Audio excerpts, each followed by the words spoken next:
Assalamualaikum warahmatullahi wabarakatuh. Alhamdulillah, alhamdulillahi rabbil alamin. Assalatu wassalamu ala asrafil anbiya'i wal mursalin Sayyidina wa maulana Muhammadin. Asyhadu an la ilaha illallahul malikul haqqul mubin wa asyhadu anna Muhammadan abduhu wa rasuluhu was-sadiqul wa'dal amin. Allahumma sholli wa sallim wa barik wa karim ahzanul nabil karim ihdinil ladzi min jamalika wa innal ladzi min jalalika wa innahu min kitabika wa tahirin wal mujahidina amma ba'du ibadullah wa ittaqullah. Bersyukur kita kehadirat Allah dengan mengucapkan alhamdulillahirabbil alamin atas segala limpahan karunia rahmah dan hidayahnya, serta dengan izinnya juga kita dapat menjalankan amanahnya, beramal dan beribadah zahir batin dunia dan akhirat. Bersalam kita tak akan terlupakan, marilah sama-sama kita sampaikan kepada junjungan kita Nabi Allah Nabiul Akhirul Zaman Rasulullah Muhammad sallallahu alaihi wasallam. Atasnya kalimahnya kita kalamkan dengan membacakan Allahumma sholli ala sayyidina Muhammad wa ala alihi sayyidina Muhammad. Alhamdulillah bertemu lagi dengan saya Guru Mursyid Syekh Nur Muhammad Buya Irwan Maulana Al-Khalidi, Pasaman, Sumatera Barat. Dengan limpahan karunia rahmah dan hidayahnya, Makom Majelis Zikir Ma'rifatullah Indonesia dalam tayangan syiar YouTube Buya Pasaman Timur dengan ini memberikan berbagi ilmu dan wawasan baik secara amaliyah dan ibadah, tingkat kepada makom syariat, hakikat, tarekat dan ma'rifat yang insya Allah mudah-mudahan bermanfaat. Pada waktu dan kesempatan hari ini saya akan menyampaikan sebuah amanah tentang makom jalannya Allah. Makom jalan ini atau tariqahnya seperti apa wujud kajian yang boleh menjadi jalan kepada Allah. Bukanlah kita mengkalamkan sebuah wujud usul atau yang bersifat alam sehingga kita tidak mendapatkan kebenaran jalan-jalan yang diakui oleh Allah untuk mengkaji kedaulatan ketuhanannya, yaitu diri. Seperti yang pernah kita alami dan kita bahas dalam kajian-kajian di tayangan sebelum ini, semua dihimpun ke dalam sebuah wujud bernama diri atau naf. Naf itu kerahasiaanku.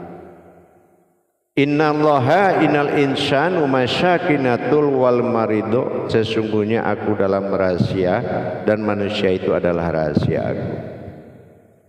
Perlulah kita membahasi an-nasirhi wa atasirhu. Engkau rahasia engkau, engkau rahasia aku. Bagaimana fisifatun ala ninsiru, dan bersifatnya aku dan sifat itu adalah aku sendiri. Ini juga pemahaman ketauhidannya dalam menentukan jalan kepada Allah harus benar-benar berdasarkan tingkat kebenaran, yaitu sebuah tadabbur daripada Al-Quran. Makom hakikat adalah makom makna yang mengantarkan manusia itu kembali kepada alam kesadaran bertuhan dengan menjalankan iman. Hal yang tidak ada iman dalam makom mentajalikan kajian, maka orang itu akan berdebat dalam kesesatan yang tidak memiliki kekuatan keimanan kepada Allah, tapi membahas tentang Allah. Ini akan menjadikan fitnah bagi Allah dan dirinya. Untuk itu kita melihat mana wujud tajalli atau perjalanan Allah yang berupa zahir dan batin. Apakah ada pengakuan zahir batin itu adalah aku selain dari diri kita di muka alam ini?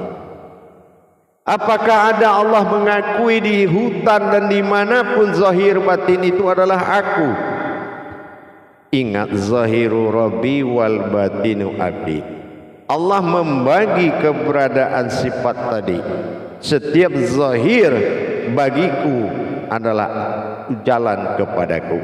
Setiap batin bagiku adalah penyembahan alam umat kepadaku. Ini berbeda. Pemahaman ini berbeda sekali. Jadi kalau kita dikonsep oleh kekuatan iman, apa yang kamu lihat adalah ciptaan Allah. Jadi jangan kita lihat juga ke tubuh kita ciptaan Allah. Ini Rabbil Alamin dengan semesta alam sudah beda. Yang dikatakan Rabbil Alamin, Rabbi yang dikuasai Alamin yaitu dirinya. Sementara rahmatan fil alamin itu rahmatnya. Penempatan bertuhannya juga harus dibedakan. Di makom rahmat ada amaliyah. Dan di makom ibadah ada wujud sebuah diri yang didirikan, yaitu naf, yaitu rahasia. Kata diri ini timbul dari kalam rahasia. Jadi kalau kita berbicara tentang diri harus berdasarkan kebenaran. Apa kebenarannya? Innallaha innal insanu masyakinatul wal marido. Engkau terjadi, kujadikan dari rahasiaku. Tidak ada yang tahu kecuali dirimu sendiri. Ini pandangannya sudah beda dengan penciptaan alam. Penciptaan alam itu rahmatan fil alamin. Rahmatan itu artinya tempat, yaitu alam, alamku. Tapi diri manusia Allahu alam. Nah, ini adalah alam yang bersifat ketuhanan. Nah, mubarakah, alam yang dijadikan dalam hidup, bukan dijadikan dari kehidupan. Nah, ini harus berbeda.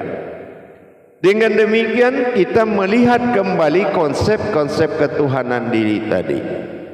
Kalau kita bercerita tentang bagaimana usul dalam sebuah kaji, tidak boleh menyertakan keputusan kepada asal. Kalau setiap dari asal itu adalah penciptaan, tapi setiap usul adalah suatu penyebab, adalah suatu tumbuh yang ditumbuhkan, bukan yang diciptakan. Dengan demikian, kembali kita mengkaji, ya, mengkaji jalan. Di surat Ankabut sangat jelas. Walazina jahadu fitna lahadiyum subulana. Al-Quran di surat Al-Kabut sangat jelas sekali. Bersungguh-sungguhlah engkau di jalanku, maka akan kuperlihatkan. Artinya apa? Mana jalan yang terlihat? Mana kodrat diri yang menjadi jalan? Ihdinas syiratal mustaqim. Kalau Allah mengatakan wa an ya'buduna hadzal siratal mustaqim, sembahlah aku jalan yang lurus, di Al-Fatihah kita ingat ihdinas syiratal mustaqim. Itulah jalan yang lurus. Ih adalah diri yang rahasia. Din adalah tajalli atau memperjalankan. Nas adalah manusia. Sirat yang tersirat. Mustaqim itu lurus, satu benar yang takwa. Mana diri yang dikatakan diri tersirat? Diri tersirat adalah diri al-haq.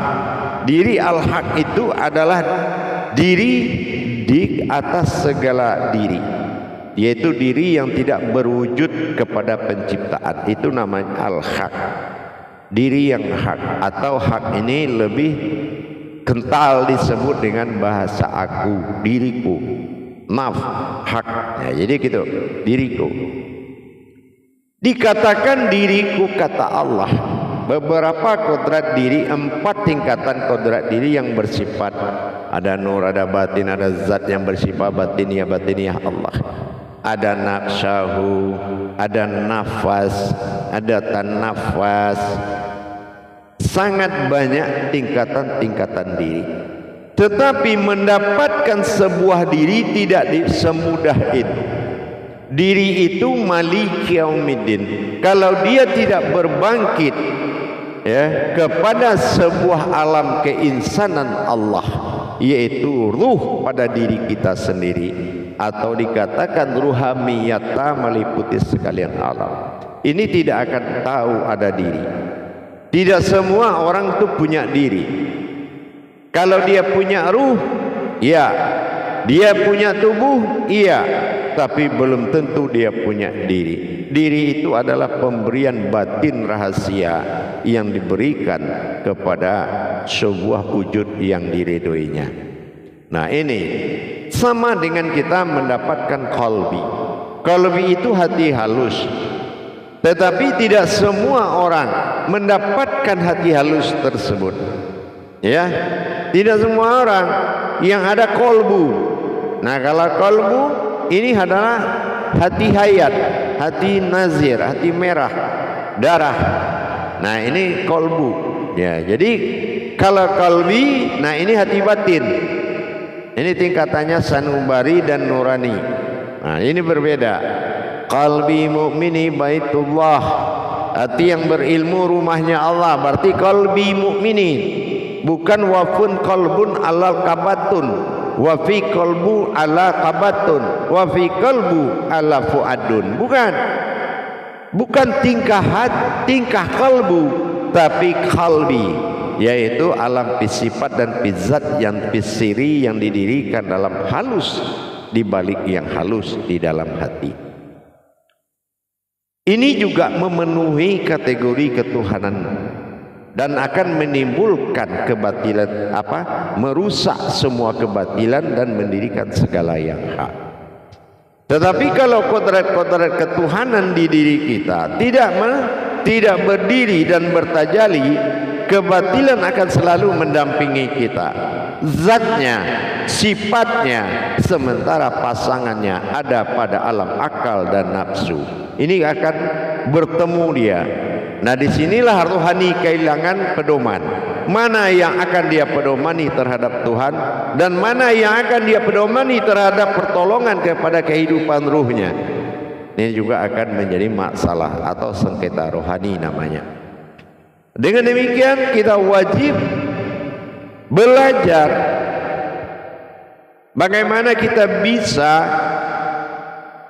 betul-betul menikmati, mengenal, merasakan dan memperjalankan kodrat-kodrat tersebut sebagai wujud yang akan dimaujudkan dalam masa insan. Jadi kita tidak bisa mengatakan saya akan belajar supaya bisa, itu tidak bisa. Atau saya akan melaksanakan amaliyah sampai mendapatkan makrifat ibadah, itu juga nggak mungkin. Karena dari awal kiat-kiat kerahasiaan ini adalah tujuan awal oleh Allah. Ya, apa tingkat kerahasiaan? Kalau kita mengatakan aku ciptaan Allah, itu bukan rahasia, itu ciptaan. Kalau dikatakan aku adalah orang yang dijadikan Allah, itu juga yang bersifat ibadah. Tapi kalau wa khalaqtuka la'ajalika wa khalaqtu yadi, aku jadikan engkau, engkau kujadikan karena aku, ini sama satu kesamaan yang mana menjadi tempat dia bersifat adalah diri. Pemahaman-pemahaman ketuhanan inilah yang harus melekat di diri kita. Jangan kita membesarkan pelajaran yang bersifat keimanan sehingga tidak tahu lagi mana yang harus diimani. Gitu. Jadi kalau kita sudah bisa membeda-bedakan makom dari sebuah pencarian jalan, maka ini akan memudahkan. Kenapa? Jalan itu adalah diri. Diri kita ini adalah jalan. Artinya apa? Inilah kitabnya Allah, kitabullah. Apa kenapa akan dikatakan kitabullah? Semua yang terlihat ini sudah ada penamaan asmanya Allah. Ya, asmanya Allah. Qadrat, iradat, ilmu, sama, basar, kalam, hayat. Sudah ada penamaan dan sudah ada qadrat di dalam nama. Sami'un, basirun, mutakalimun, hayyun, qadirun. Semua sudah ada qadratnya. Diri yang hak adalah diri yang bersifat pada sifatnya sendiri. Yaitu diri yang bersifat pada sifat. Nah, ini sudah pernah saya sampaikan. Tetapi mencari dan merasakan, melihat, mengalami dan mengenal itu kewajiban ma'rifah yang harus ditunaikan. Tidak ada orang yang langsung tahu dan bisa, tetapi semuanya ada perjuangan dan ada latihan untuk memisahkan kebatilan dari diri dan mendirikan diri yang didirikan untuk mencapai yang sebenar-benar diri. Jadi kalau kita mencari suatu riwayat untuk mendapatkan kajian ketuhanan, ini sudah bertentangan dengan apa yang disampaikan oleh Allah pada Al-Quran. Wa fi anfusikum afala tubsirun, di Yasin dan segalanya. Pencarian itu adalah ke dalam diri. Ya, semua ada di dalam dirimu. Kenapa tidak kau pikirkan? Wa fi anfusikum afala tubsirun. Makanya tumbuhlah menjadi kaji naf atau kaji diri. Mengkaji diri adalah jalan, bukan diri yang menjadi Tuhan dan segalanya. Bukan masuk dalam tenggelam dalam hakikat. Syariat adalah jalan zahir yang mengimani hakikat. Hakikat adalah jalan kaji yang memperjalankan kodrat, yaitu tarekat. Dan tarekat adalah suatu perjalanan wujud menemui wujud yang sebenarnya adalah ma'rifat. Ini makom, itu makom. Dan ini harus benar-benar menjadi makom kajian yang hak. Jadi kalau kita sudah menjadi titian siratal mustaqim, ihdinas siratal mustaqim, jelas sudah. Yang rambut dibelah 7 yang halus dalam semboyan, tapi nyatanya sudah terlihat pada diri kita. Kalau diri ini sudah dilebur, mulai kulit, daging, urat dan tulang, semuanya terlebur menjadi diri hakikat, yaitu dikirikan diri al-haqullah. Maka semua akan menjadi titian siratal mustaqim, titian rahasia, yaitu kembalinya seseorang memahami dan belajar mentadabur diri menjadi diri kerahasiaan Allah. Sehingga diri rahasia itulah sebuah diri yang tidak bersekutu dengannya. Ini yang dikatakan dengan jalan. Jadi jalan untuk mendapatkan sesuatu keajaiban di balik namanya Allah, sebuah diri dan sebuah keakuan yang dipersembahkan oleh dari akunya, ini menjadi pencarian yang benar-benar memiliki dasar kebenaran yang tertinggi.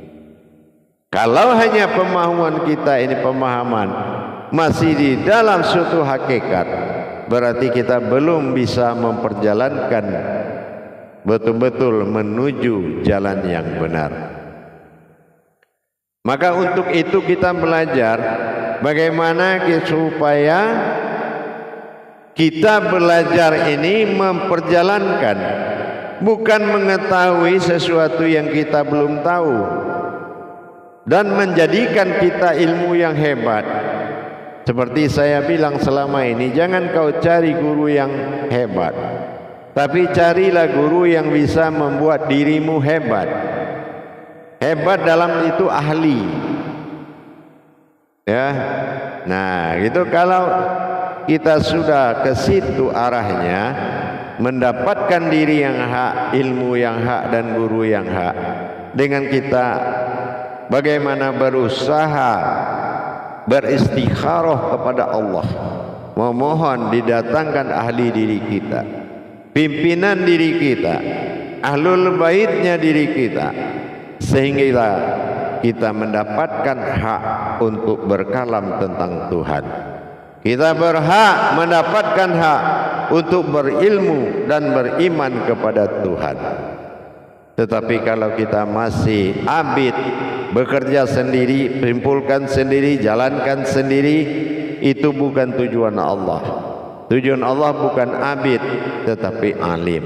Bukan hanya menyembah, tetapi mendatangi dan menjalankan.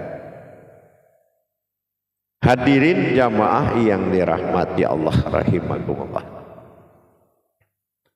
Jadi kalau kita melihat mana yang dikatakan surat Ankabut, walazina jahadu fitna lahadiyahum subulana, bagaimana kita bersungguh-sungguh di jalan Allah, sehingga jalan inilah diri kita yang sebenar sebagai kodrat, dipecahkan syariat menuju rasa dalam hakikat, dipecahkan tabung dari tarekat ini, memperjalankan menuju ma'rifat dalam satu tujuan. Ini adalah tujuan utama dari Allah Subhanahu wa ta'ala. Bukan kita menenggelamkan pemahaman dalam fasik yang berakibat kepada sebuah kemunafikan, tetapi kita mencari kenyataan Allah, yaitu Al-Haqqul Mubin. Mana diriku? Nyatakan diriku itu. Yang nyata itu ashadikul wa'adal amin, itulah diriku. Nah, ini naf. Mana perjalanan batin Allah ba'da yang berdiri dalam penyembahan alam. Fatihatun nasun, diri yang disembunyikan di dalam makomnya batin. Fatihatun nasun al-fatihah. Ini wajib kita kaji, karena diri itu jalan. Ingin mendapat pandangan Allah, kaji basar dan basirunnya. Basar tempat dia bersifat, basirun diri yang bersifat. Ingin kita melihat dan ingin mendengar yang sebenarnya, maka sama dileburkan menjadi sami'un. Begitu juga sebaliknya sampai 7 sifat. Tapi kalau kemampuan itu kita belum punya dan diberikan petunjuk oleh Allah, maka belum ada hak untuk bicara seperti itu. Belum ada hak berbicara tentang itu, tentang Tuhan, tentang keakuan dan tentang keumatannya. Belum memiliki hak sama sekali. Nah, inilah yang membuat puncak tertinggi kajian itu adalah kebenaran, bukan sebuah kebaikan. Jamaah yang dirahmati Allah rahimakumullah. Dengan kita sudah belajar bagaimana kita memahami jalan-jalan Allah, berarti kita tidak perlu lagi melihat, oh itu dulu, oh itu zat, itu nur, itu batin. Semua sudah terhimpun dalam zahiru Rabbi. Zahirmu adalah kekuatan pencari Tuhan.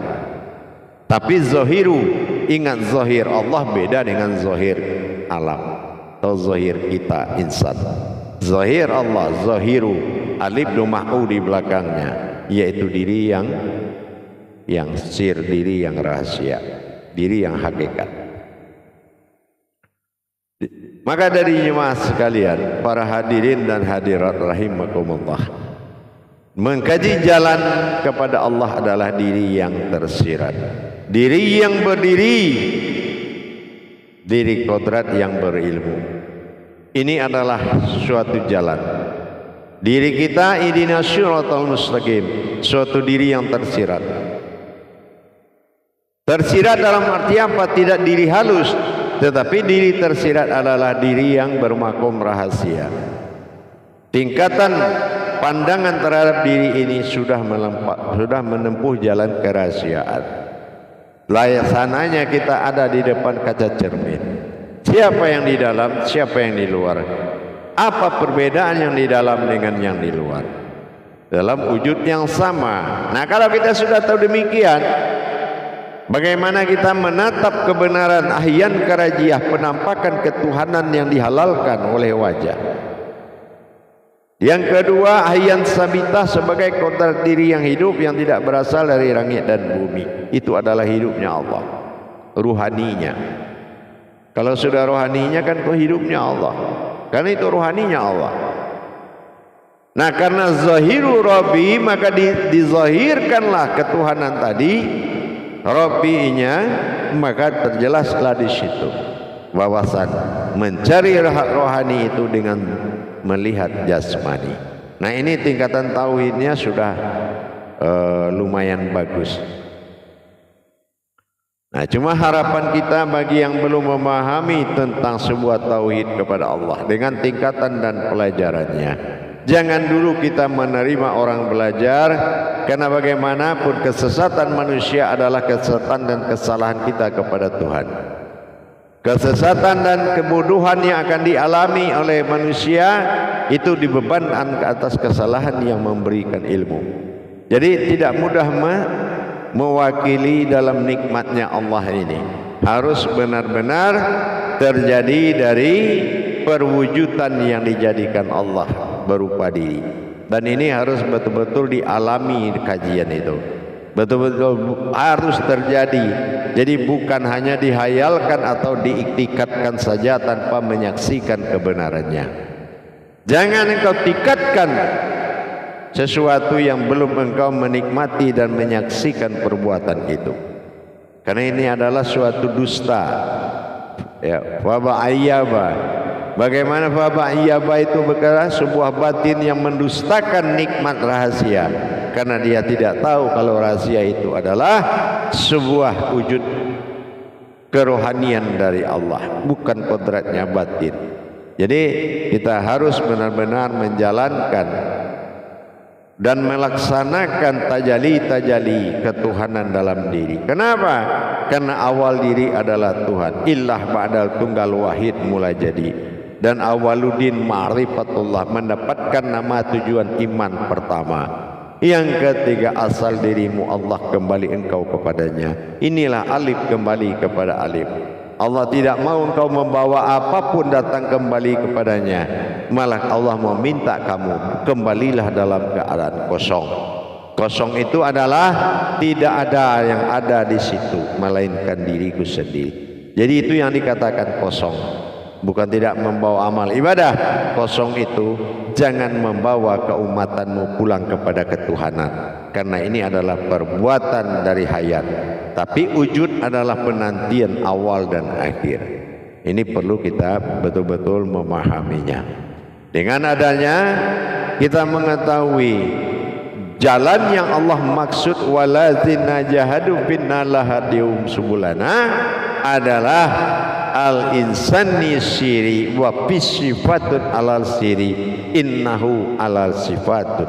Artinya perjalananku, perjalanan rahasia, rahasia itu adalah diriku dan aku adalah sifat dari diriku sendiri. Akulah diri itu. Nah, inilah yang membuat tidak bergeraknya suatu hayalan, akal, nafsu terhadap bentangan kaji ini, karena harus mengalami kenyataan tafrid dan tajridnya. Orang yang tidak mengalami dalam masa fananya terhadap kajian tauhid, maka dia akan menebak-nebak perjalanan kajian itu. Semakin dia gali sumur itu, semakin dalam tempat dia berendam, semakin dalam tempat dia jatuh. Inilah orang yang mengkaji, yang tidak lahir dari kajian, tapi mengamalkan kajian, bukan lahir dari kajian. Maka ini bisa mengalami suatu fitnah dan kesesatan. Kenapa? Ini adalah kaji usul. Ya, kalau kaji usul itu sebelum ada semua yang ada, melainkan yang tiada itulah yang ada. Nah, inilah yang dikatakan kaji usul. Insya Allah mudah-mudahan dengan kita menyadari kalau diri ini adalah jalan, sebuah jalan untuk mendapatkan sejatinya diri. Diri ini adalah jalan untuk mendapatkan sejatinya diri.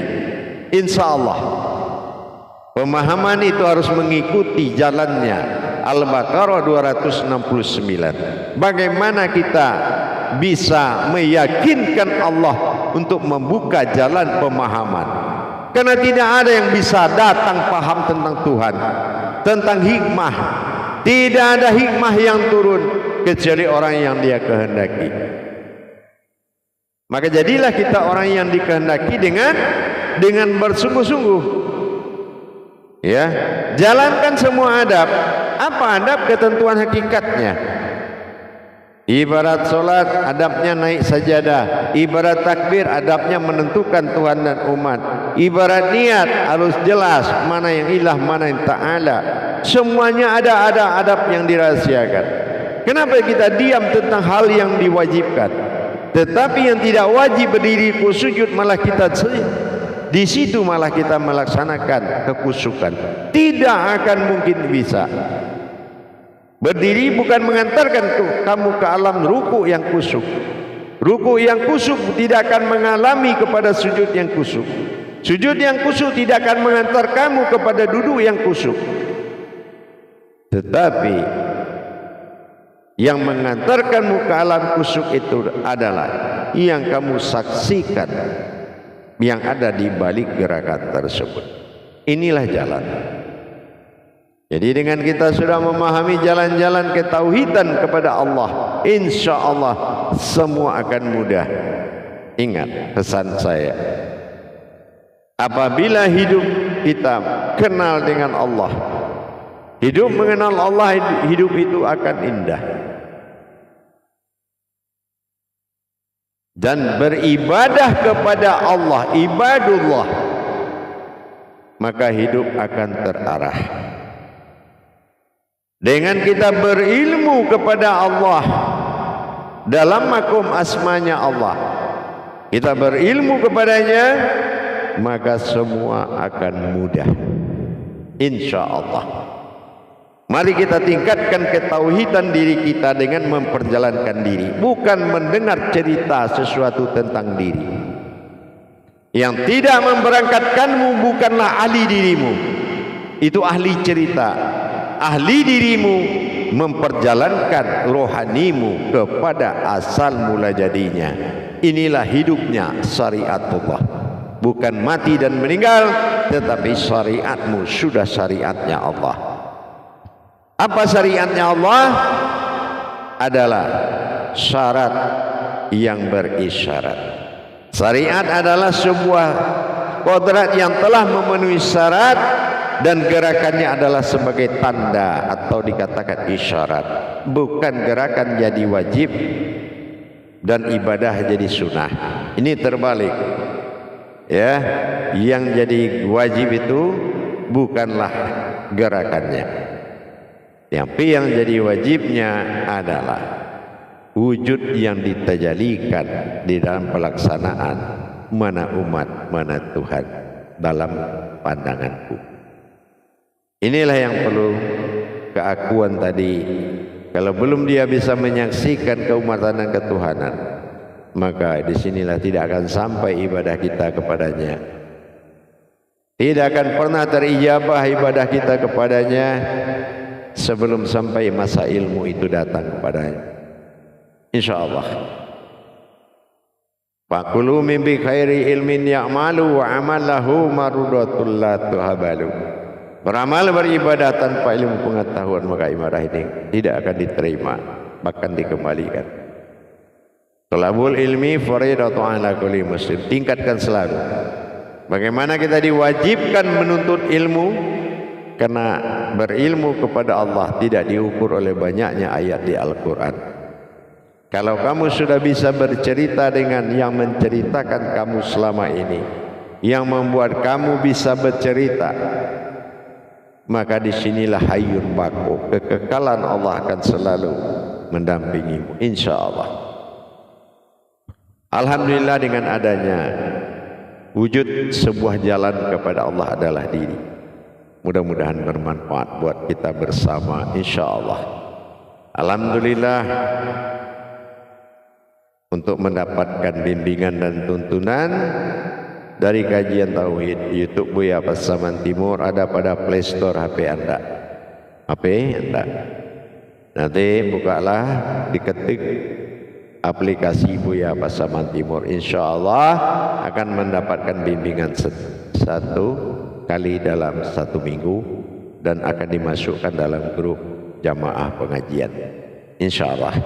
Ingat, kitabmu dirimu sendiri, jangan membawa pemahaman ke dalam pahamnya Tuhan, karena bisa jadi kita mau berpaham ini karena ketakutan kita kepada hal yang ditakut-takuti adalah syaitan. Maka pemahaman ini belum lillahi ta'ala. Maka dengan 269, 268 dikhawatirkan mereka ini tenggelam dalam yang ditakut-takuti syaitan. 269 terkuncinya pintu hikmah. Pintu hikmah itu pintu paham.